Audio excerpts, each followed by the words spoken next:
नमस्कार। मैं हृदय कुमार पृथ्वीराज पूर्वी चंपारण साहब समूह का स्वागत करता हूं। सभी संशय को दूर करें विशिष्ट शिक्षक। अगर आपके मन में कोई भी संशय है तो उसको इस वीडियो के द्वारा दूर करेंगे। ये वीडियो बहुत ही महत्वपूर्ण आपके लिए होने जा रहा है। आपके सभी प्रश्नों के उत्तर इसी वीडियो में मिलेंगे। वेतन वृद्धि एवं योगदान कब, यानी कब योगदान करें और वेतन वृद्धि क्या मिल सकता है, इन सारे प्रश्नों का उत्तर आपको इसी वीडियो में मिलेगा। जैसे मैं 20 प्रश्न लेकर के आया हूं, एक एक प्रश्न तो देख लीजिए कि आपके मन में जो उठने वाले प्रश्न है, क्या वेतन कम मतलब 25,000 से कम हो जाएगा, 28,000, 31,000, 32,000 से कम हो जाएगा, यानी अलग अलग कोटि का। बेसिक का 25,000 से कम हो जाएगा क्या, 6 to 8 का 28,000 से कम हो जाएगा क्या, 9 10 या 10+2 का 31 और कम से 32,000 से कम हो जाएगा क्या।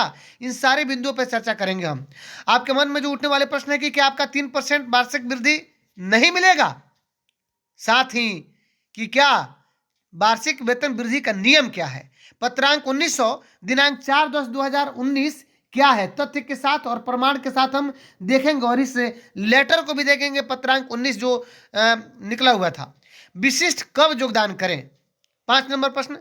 और छठा है कि 1 जनवरी को कौन योगदान करें, 2 जनवरी को कौन योगदान करें, क्या एक वर्ष में 2 वार्षिक वेतन वृद्धि 3% का लाभ लेना चाहते हैं हमारे नियोजित शिक्षक, यानी योगदान को लेकर जो भ्रम फैला रहे हैं वे भ्रम न फैलाएं, इस पर भी हम चर्चा करेंगे। साथ में 9वां नंबर प्रश्न है कि जिनका मूल वेतन 1 से 5 का, 25 6 से 28 का, 28 1 से 9 से 10 का, 31 और 10 से 12 का, 32,000 से अधिक है मूल वेतन, आज 1 जनवरी को इंक्रीमेंट मिलने के बाद वे क्या करें। और 1 को योगदान पर घाटा क्यों, 2 को योगदान पर फायदा क्यों, 2 जनवरी और 1 जनवरी की बात कर रहा हूं मैं। 10 नंबर क्वेश्चन ये है कि क्या 1 जनवरी को जो 3% इंक्रीमेंट है वह 1 जनवरी को विशिष्ट योगदान पर करने पर वार्षिक वेतन वृद्धि का लाभ मिलेगा। क्या पूर्वाहन अपराहन का अलग अलग वेतन आधे दिन का नियोजित और आधे दिन का विशिष्ट बन सकता है। साथ में 12 नंबर क्वेश्चन ये है कि 1 जनवरी को जब सबका इंक्रीमेंट लगने वाला है तो अगला वेतन वृद्धि जुलाई 2025 में कैसे मिलेगा, इस पर भी हम चर्चा करेंगे। इसके 2 बिंदु हो सकते हैं। और 13 नंबर जो है कि वार्षिक वेतन वृद्धि एवं फिटमेंट मैट्रिक्स विशिष्ट वेतन लाभ एक दूसरे से कैसे जुड़ा हुआ है। 14 नंबर है कि पहले 3% लेकर विशिष्ट लाभ लिया जा सकता है, लेकिन पहले विशिष्ट का लाभ लेने पर 3% इंक्रीमेंट 1 जुलाई को लेना पड़ेगा क्या। और 15 नंबर कहता है कि क्या होता अगर विशिष्ट योगदान 25 दिसंबर से 31 दिसंबर तक या 1 जनवरी 2025 तक करना होता तो नियम कैसे पलट जाता। और 16 नंबर है कि क्या पहले योगदान करने पर वरीयता का लाभ मिलेगा। 17 नंबर है कि पूर्ण वेतन संरक्षण का लाभ कैसे मिल रहा है विशिष्ट को। और 18 नंबर है कि क्या करें, 2 जनवरी को योगदान करें या नहीं करें, है ना। और 19 नंबर है कि क्या 2025 में 1 दिन का वेतन नियोजित का लेना होगा फिर विशिष्ट का लेना होगा क्या। और 20 नंबर कह रहा है क्या इसी 1 दिन का वेतन पूर्ण वेतन संरक्षण के कारण विशिष्ट में वेतन वृद्धि होगा। तो इन सभी प्रश्नों का उत्तर आपको इसी वीडियो में प्राप्त हो जाएगा, बशर्ते थोड़ा धैर्य रखना पड़ेगा, आराम से इस वीडियो को देखना पड़ेगा और एक एक बिंदुओं को बेहतर ढंग से समझना पड़ेगा। ये वीडियो थोड़ा लंबा हो सकता है। सबसे पहले मैं जिक्र करूंगा कि पेपर में जो छप गया था कि राज्यकर्मी बनते ही 1 से 5 के शिक्षकों का, यानी वर्ग 1 से 5 जो बेसिक ग्रेड है उनका 25,000 हो जाएगा। तो आगे ये भी तो कह रहा है कि लेकिन नियोजित शिक्षकों का सकल वेतन 44,130 रुपया मिलेगा। तो ये गलत छपा हुआ है। ये 25,000 उनका होगा जिनका 25,000 से कम है। और कहाँ पे वेतन संरक्षण क्या है, इन सब बातों का भी जिक्र मैं करूंगा। लेकिन सभी विषयों पर जिक्र करने के पहले हमें 2 चीजों का अध्ययन करना जरूरी है। एक कि वेतन संरक्षण और वरीयता के संबंध में हमें बात कर लेना होगा कि पहले या बाद में 1 जनवरी से 7 के बीच में कोई भी योगदान करता है तो कौन वरीय होगा और कौन कनीय होगा, इस पर अगर चर्चा कर रहे हैं तो ये मूर्खतापूर्ण बात है। क्योंकि नियमावली 2023 विशिष्ट शिक्षक नियमावली, इसमें स्पष्ट रूप से लिखा हुआ है वरीयता के संबंध में कि वरीयता आपको निकाय स्तर स्थानीय निकाय के शिक्षकों के रूप में प्रशिक्षित वेतनमान प्राप्त करने की तिथि होगी आपकी वरीयता। तो जो इस पे सवाल उठा रहे हैं कि हम 1 जनवरी को ले लेंगे, 2 जनवरी को लेंगे या तीसरी जो पहले योगदान करेगा वरीय हो जाएगा, इस बात को दिमाग से आप निकाल लीजिएगा। दूसरी बात कि वेतन संरक्षण यानी 8 एक देख लीजिए, कह रहा है कि विशिष्ट शिक्षक स्थानीय निकाय नियमावली 2020 के तहत उन्हें प्रदान किए गए पूर्ण वेतन संरक्षण प्राप्त करेंगे, यानी पे प्रोटेक्शन प्राप्त करेंगे। पूर्ण पूर्ण का मतलब ये हुआ कि उस नियमावली के तहत अभी आपका जितना वेतन बन रहा है उससे 1 रुपया कम नहीं होगा, उससे आपकी वेतन में कुछ वृद्धि होगी जब विशिष्ट बनिएगा। तो भ्रम फैलाने वालों के जाल में आप नहीं रहे। 8.2 क्या कह रहा है कि इसके अलावा इस नियमावली के प्रभावी होने पर उनका वेतन फिटमेंट मैट्रिक्स अनुसार दे होगा। अन्य भत्ते राज्य सरकार के प्रचलित दरों के अनुसार महंगाई भत्ता, मकान किराया भत्ता, चिकित्सा भत्ता और शहरी परिवहन भत्ता सहित प्रचलित है, और फिटमेंट मैट्रिक्स अनुलग्नक क के अनुसार होगा। तो क क्या है अनुलग्नक क? यही फिटमेंट मैट्रिक्स है। और क्या वास्तव में 1 जनवरी को 3, 5 या 6 वाले या 10 वाले जो शिक्षक हैं बहाल, और 14 तक 6 to 8 तक की बात करूंगा, उन सबको घाटा होगा अगर 1 जनवरी को योगदान करेंगे। तो हम नियम भी पढ़ के बताएंगे कि 1 जनवरी वाला नियम क्या है। तो आइए सबसे पहले हम नियम को पढ़ लेते हैं कि मैंने अभी कहा था कि पत्रांक 1900/4/10/2019 का पत्र क्या है। तो यही है पत्रांक 1900/4/10/2019। तो वेतन वृद्धि, वार्षिक वेतन वृद्धि जो 3% होता है, उसका नियम क्या है। तो आइए, यही पत्र बिहार सरकार शिक्षा विभाग बिहार पटना ये निकला हुआ था, और यही 1900 पत्रांक का जो पत्र है, इसमें हमको सबसे इंपॉर्टेंट हमें बस इसी को ध्यान में देखना होगा। कंडिका 2 क्या कह रहा है कि 1/1/2016 एवं इसके उपरांत नियुक्त प्रोन्नत अथवा वित्तीय उन्नयन प्राप्त करने वाले राज्यकर्मियों को, ध्यान दीजिएगा कि वार्षिक वेतन वृद्धि कब से कब तक योगदान करते हैं तो क्या लाभ होता है कि 1 जनवरी अथवा 1 जुलाई में से किसी एक तिथि से वार्षिक वेतन वृद्धि का लाभ स्वीकृत किया जा सकता है। तो आप इतना स्पष्ट हो गए होंगे, इतना समझ चुके होंगे कि ये वेतन वृद्धि का लाभ या तो 1 जुलाई को मिलता है या 1 जनवरी को मिलता है। अब आइए बात करते हैं कि अगर नया योगदान करते हैं तो क्या होता है। इसके तहत 2 जनवरी से 1 जुलाई, ध्यान दीजिएगा, अगर 2 जनवरी से 1 जुलाई के बीच में अगर लाभ लेते हैं या नया योगदान करते हैं, जैसे विशिष्ट के रूप में आप नया योगदान करने जा रहे हैं, तो लाभ लेते हैं या नया योगदान करते हैं तो आपका प्रोन्नत या वित्तीय उन्नयन 1 जनवरी को होगा। ध्यान दीजिए, 2 जनवरी से 1 जुलाई के बीच में अगर कभी भी आपका वेतन बढ़ता है, 3% अगर लाभ लेते हैं तो अगला 1 जनवरी को होगा। ये जरूरी नहीं कि बिहार सरकार का ही जो 3% है वही, बीच में कभी भी अगर वेतन वृद्धि हो गया, राज्य सरकार जैसे 15% जो दी थी अगर बीच में दे दिया, तो 2 जनवरी से 1 जुलाई के बीच में अगर लाभ आप लेते हैं तो अगला आपका इंक्रीमेंट 3% बिहार सरकार का 1 जनवरी को होगा। अब आइए, अगर 2 जुलाई और आगे देख लीजिएगा, ये था कि 2 जनवरी और 1 जुलाई से 1 जनवरी तक, लेकिन अगर 2 जुलाई से 1 जनवरी के बीच में अगर कोई लाभ लेते हैं तो अगला आपका उन्नयन जो होगा, यानी 3% जो वेतन वृद्धि मिलेगा वह 1 जुलाई को मिलेगा, यानी 1 साल का अंतर हो रहा है। तो इतना दिमाग में रखिए कि 2024 का आप जो मूल वेतन है तो वो 3% इंक्रीमेंट से फायदा उठा रहे हैं। अब एक एक सवालों का आपका हम जवाब लेंगे अगर ये बेहतर ढंग से अगर इस नियमावली को ये नियम को समझ चुके होंगे, जो 1900 जो हमारा नियम है। तो अब आइए हम बात कर लेते हैं कि जो हमारे शिक्षक हैं सभी का वेतन वृद्धि 1 जनवरी को ही होता है। नियम है कि 1 जनवरी 1 जुलाई, लेकिन सभी का 1 जनवरी को कैसे हो गया। पहले तो किसी का 1 जनवरी किसी को 1 जुलाई होता था, लेकिन क्यों अंतर हुआ, तो चूंकि जब 15% वृद्धि हुई आपके वेतन में तो सभी का है ना, ये 1 जनवरी से आपका वेतन वृद्धि शुरू हो गया। चूंकि आपका वेतन वृद्धि 2 जनवरी से 1 जुलाई के बीच में किसी तिथि को हुआ था, इसीलिए आपका वेतन वृद्धि 1 जनवरी को चला गया 3%। अब आइए छठे चरण के जो हमारे शिक्षक हैं उनके बारे में बात कर लेते हैं। इनका भी वेतन वृद्धि 1 जनवरी को होता है, क्योंकि इन्होंने योगदान किया है मुझे लगता है कि फरवरी मार्च में, तो इसलिए 1 जनवरी को होता है। तो घबराए नहीं। अब आइए एक एक सवालों का हम जवाब लेते हैं। सबसे पहले 25,000 से कम मूल वेतन हो जाएगा? बिल्कुल नहीं होगा। ये 25,000 मूल वेतन उन्हीं का होगा जिनका मूल वेतन अभी जनवरी 1 को, यानी 1 जनवरी को इंक्रीमेंट के बाद 25,000 से कम है उन्हीं का मूल वेतन 25,000 होगा, जिनका भी ज्यादा होगा उनका आगे बढ़ेगा।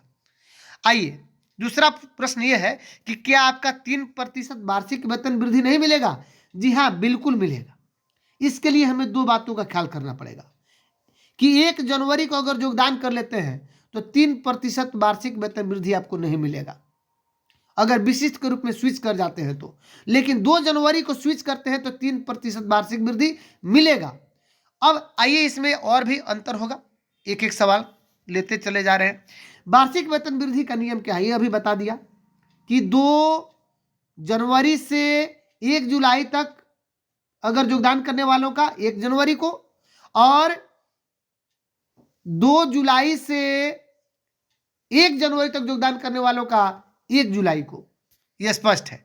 तो अब नियम यह कहता है कि 1900 जो अभी पत्रांगना के पढ़ के मैं बता चुका हूं। आइए 5वां नंबर कि विशिष्ट कब योगदान करें, इसका उत्तर हम सबसे लास्ट में लेंगे। इसके बीच में हम और भी कुछ प्रश्न ले लेते हैं कि 1 जनवरी को कौन योगदान करे।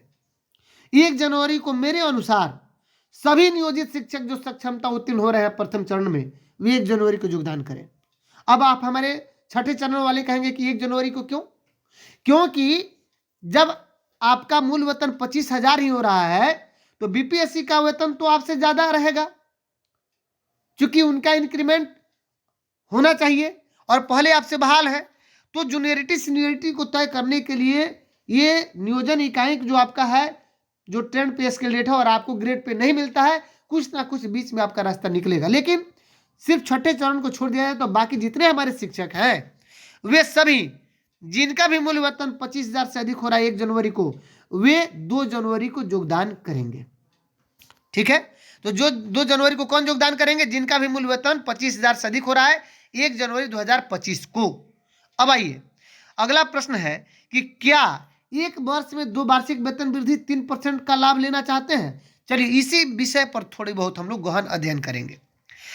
हमारे कुछ मित्र कह रहे हैं कि हम 1 जनवरी को योगदान करेंगे। जब आपका इंक्रीमेंट 1 जनवरी को ही होता है और 1 जनवरी को ही विशिष्ट योगदान कर लीजिएगा तो फिर 3% जो आपने 1 साल बिताया 2024 में, उसका लाभ आप नहीं ले पाए। अब आप कहते हैं कि हम 1 जनवरी को योगदान करेंगे, विशिष्ट का लाभ ले लेंगे, तो हम क्या करेंगे कि 1 जुलाई को हमारा वेतन वृद्धि हो जाएगा। बिल्कुल महोदय, आप सही सोच रहे हैं कि 1 जनवरी को योगदान करेंगे तो 1 जुलाई को तो वेतन वृद्धि हो जाएगा, लेकिन चूंकि आपने अभी विशिष्ट का लाभ लिया तो आपका जो 3% 2024 का वो तो छूट रहा है, तो इसलिए आप योगदान करें 2 जनवरी को। तो 2 जनवरी को योगदान करेंगे तो आपका वेतन वृद्धि कब होगा? आपका वेतन वृद्धि होगा 1 जनवरी को। चूंकि 2 जनवरी से 1 जुलाई के बीच में कभी भी अगर योगदान करते हैं तो आपका वेतन वृद्धि 1 जनवरी को होगा 2026 में 3%। लेकिन अब अंतर क्या है कि 2 जनवरी को जब योगदान करेंगे तो फायदा यह होगा कि 1 जनवरी को आप नियोजित के रूप में वेतन ले लेंगे 1 दिन का, 3% आपका उस दिन वार्षिक वृद्धि हो जाएगा और उसके बाद आप स्विच कीजिएगा विशिष्ट में। अगर आगे प्रश्न आ रहा है, ध्यान दीजिएगा कि जिनका मूल्य वेतन बता चुका हूं कि 1 से 5 के 25,000, 6 से 8 का 28,000, 9 से 10 का 31,000, 10+2 का 32,000 से अधिक 1 जनवरी को हो रहा है, वे 2 जनवरी को योगदान करेंगे। 1 को योगदान करने पर क्या घाटा और क्यों, और 2 को योगदान करने पर क्या फायदा क्यों, इसका भी हम जिक्र कर लेंगे और देख लेंगे। अंत में बताऊंगा एक एग्जाम्पल देकर कि कैसे घाटा और मुनाफा हो रहा है। बीच में हम सभी प्रश्नों को लें कि क्या 1 जनवरी को 3% इंक्रीमेंट है, वह 1 जनवरी को विशेष योगदान पर वार्षिक वेतन वृद्धि का लाभ मिलेगा? नहीं मिलेगा। क्योंकि एक ही दिन विशिष्ट योगदान कीजिएगा तो बताइए क्या आधे दिन का आपको अब पूर्वाहन अपराहन में करना पड़ेगा कि पूर्वाहन में आप योगदान करेंगे, अपराहन में योगदान करेंगे विशिष्ट के रूप में और पूर्वाहन में नियोजित के रूप में। तो ये हो सकता है कि आधे दिन का आपको नियोजित का वेतन बने और आधे दिन का आपको किसका, विशिष्ट का वेतन बने, जो बिल्कुल भी ऐसा नहीं लग रहा है कि ऐसा होगा। इसलिए आप 1 जनवरी को योगदान न करके 2 जनवरी को योगदान करेंगे। 1 जनवरी को जो 3% इंक्रीमेंट है वो ले लेंगे, क्योंकि 1 जनवरी यानी एक दिन का हमारा वेतन नियोजित के रूप में जो बढ़ेगा वो बनेगा, और बाकी 2 जनवरी से विशिष्ट के रूप में हम वेतन लेंगे। अब आइए, 1 जनवरी को जब सबका इंक्रीमेंट लगने वाला है तो अगला वेतन वृद्धि जुलाई 2025 में कैसे मिलेगा बता चुका हूं कि 1 जनवरी को अगर आप इंक्रीमेंट लेंगे 3%, ध्यान दीजिए, तो वृद्धि जुलाई 2025 में कैसे होगा? नहीं होगा। अब आपका वेतन वृद्धि हो जाएगा 1 जनवरी 2026 में, चूंकि 2025 का जो इंक्रीमेंट है वो तो 1 जनवरी को आप ले ही ले रहे हैं, एक साल में 2 को थोड़े लीजिएगा। हाँ, अगर 1 जनवरी को अगर विशिष्ट अगर योगदान कर लीजिएगा तब आपका 1 जुलाई को वेतन वृद्धि हो जाएगा 3%, जो वार्षिक वृद्धि है, लेकिन घाटा होगा उसमें। तो आइए, ये भी प्रश्न हो गया कि कैसे मिल जाएगा 2025 में, तो बिल्कुल नहीं मिलेगा। 1 जनवरी को अगर इंक्रीमेंट आप लेते हैं तो जुलाई 2025 में आपका वेतन वृद्धि नहीं होगा, जबकि 1 जनवरी को होगा। 13 नंबर बिंदु कह रहा है कि वार्षिक वेतन वृद्धि और फिटमेंट मैट्रिक्स विशिष्ट वेतन लाभ एक दूसरे से कैसे जुड़ा हुआ है। देखिए, इसी बात को समझना है कि जो वार्षिक वेतन वृद्धि होता है वह आपको या तो 1 जनवरी को या 1 जुलाई को मिलता है। तो अभी दिक्कत यह है कि हम 1 जनवरी से 7 जनवरी के बीच में विशिष्ट शिक्षक कह रहा है कि योगदान करें, तो अगर हम 1 जनवरी को विशिष्ट शिक्षक के रूप में योगदान कर लेते हैं तो हमारा 3% इंक्रीमेंट खत्म हो गया जो मिलता है। अगर योगदान नहीं करते हैं तो 3% हमारा इंक्रीमेंट 1 जनवरी को मिल गया, और अब बढ़ोतरी हो गया आपका वेतन। अब जो जाएगा बढ़ करके तो विशिष्ट बनिएगा तो उसके अगले इंडेक्स यानी जितना आपका बन रहा है 3% के बाद, तो उससे अधिक जो भी आपका फिटमेंट मैट्रिक्स में जो इंडेक्स होगा उसमें आप जाइएगा, और वही आपका पूर्ण वेतन संरक्षण है। एक दूसरे से जुड़ा हुआ है वार्षिक वेतन वृद्धि और फिटमेंट मैट्रिक्स। तो हम इसमें यह भी बात करेंगे कि अगर पहले योगदान करेंगे विशिष्ट तो फायदा नहीं, बाद में योगदान करते हैं यानी 2 जनवरी को तो फायदा हो रहा है। पहले 3% लेकर विशिष्ट लिया जा सकता है ना, लेकिन पहले विशिष्ट का लाभ लेने पर 3% इंक्रीमेंट 1 जुलाई को लेना पड़ेगा। यह स्पष्ट रूप से मैं लिख चुका हूं, क्योंकि पहले अगर 3% अगर देखिए पहले 3% लेकर विशिष्ट का लाभ लिया जा सकता है, क्योंकि बीच में ये विशिष्ट का लाभ आपको दिया जा रहा है, ये कभी भी हो सकता था। ये अलग बात है कि सरकार और शिक्षा विभाग ने 1 जनवरी से 7 जनवरी तक ही सुनिश्चित किया। आगे बढ़ते हैं कि क्या होता अगर, अब यहीं पे आपका भ्रम दूर होगा, विशिष्ट योगदान 25 दिसंबर से 31 दिसंबर तक या 1 जनवरी 2025 तक करना होता। ध्यान दीजिए, यहाँ पे बहुत महत्वपूर्ण बिंदु है कि अगर आपको 31 दिसंबर तक योगदान करना होता या 1 जनवरी तक योगदान करना होता तो महोदय ये जो 3% जो वृद्धि की बात कर रहे हैं हम लोग, इसका लाभ नहीं मिलता हमें, सीधे आपको मिलता 1 जुलाई को लाभ मिलता, और सब लोग विशिष्ट के रूप में स्विच कर जाता, योगदान कर लेता, मजबूरी था, मजबूरी होता। 1 जनवरी को भी अगर तो इसमें 2 बातें हैं, 31 दिसंबर तक अगर योगदान करता 31 दिसंबर तक तो या 1 जनवरी तक योगदान कर लेता तो क्या होता, विशिष्ट के रूप में तो आपको अगला वेतन वृद्धि 1 जुलाई को मिलता, 3% नहीं मिलता। लेकिन 3% इसलिए मिल रहा है कि यहाँ पे 1 जनवरी से 7 जनवरी तक की बात की जा रही है, यानी 1 जनवरी को हम योगदान नहीं करेंगे, हम बाकी 2, 3, 4, 5, 6, 7 को योगदान करेंगे, तो इसीलिए ये 3% मिल जा रहा है हमको इंक्रीमेंट। लेकिन अगर योगदान 25 दिसंबर से 1 जनवरी तक ही करना होता तो सारे लोग योगदान करते, क्योंकि बीच में ये आपको बिहार सरकार एक फायदा दे रही है, विशिष्ट शिक्षक बना रही है, तो अधिक जो इंक्रीमेंट वाली बात हो रही है वो मिल जाता। लेकिन आपका सबका इंक्रीमेंट आपको होता अब 1 जुलाई को हो जाता। ध्यान दीजिए, 1 जनवरी को नहीं होता। 16 नंबर क्वेश्चन कह रहा है कि क्या पहले योगदान करने पर वरीयता का लाभ मिलेगा? बिल्कुल नहीं, बता चुका हूं वरीयता का नियम। पूर्ण वेतन संरक्षण का लाभ भी बता चुका हूं कि कैसे मिल रहा है, चूंकि 3% लेके जाएंगे तब पूर्ण जितना हमारा वेतन बनेगा वही बनेगा। 18 नंबर कह रहा है कि क्या करें 2 जनवरी को, क्या करें, क्यों करें 2 जनवरी को योगदान?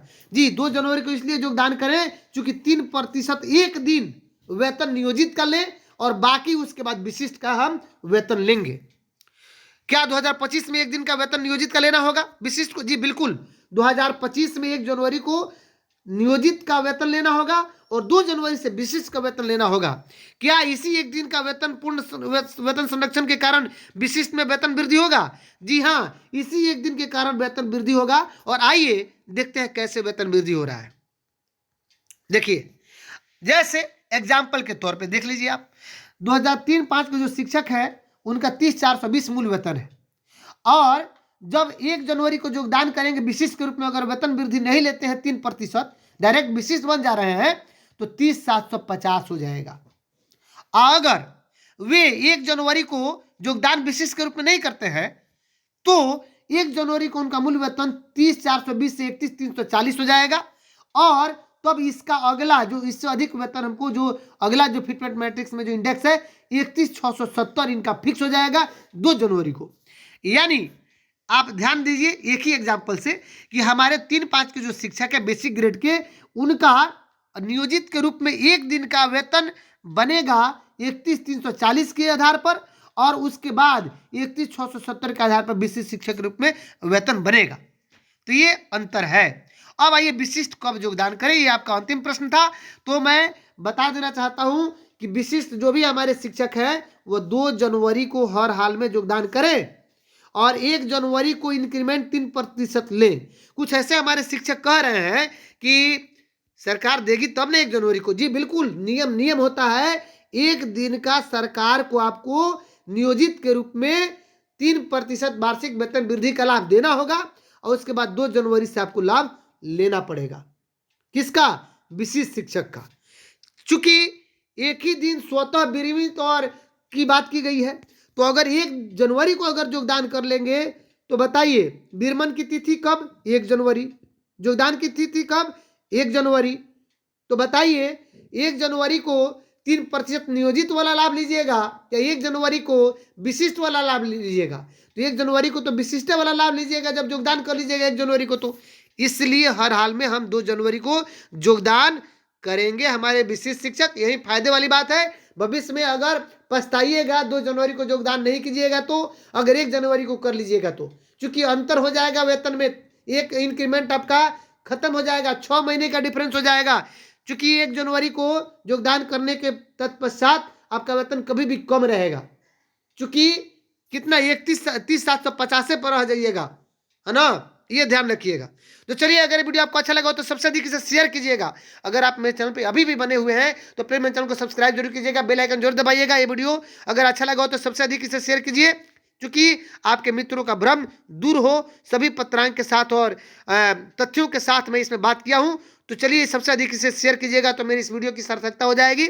मिलते हैं नेक्स्ट वीडियो में, तब तक के लिए थैंक यू।